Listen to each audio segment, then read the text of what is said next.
நாம் கொடுத்த விலை கொஞ்சம் நஞ்சமல்ல தம்பி தங்கைகளே, கொஞ்சம் நஞ்சம் அல்ல.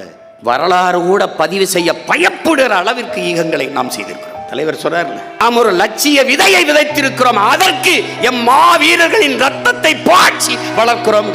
அந்த விதை வளர்ந்து வரும், விடுதலையாய் வரும். தமிழீழ சோசலிச குடியரசு தனி தமிழீழ சோசலிச குடியரசாக மலர்ந்து வரும். ஒரே ஒரு வழிதான் இருக்கு, இந்த நிலமும் அதிகாரமும் உண்மையிலேயே தமிழர் அரசாக மலரும் போது எல்லாம் சரியாயிடும்.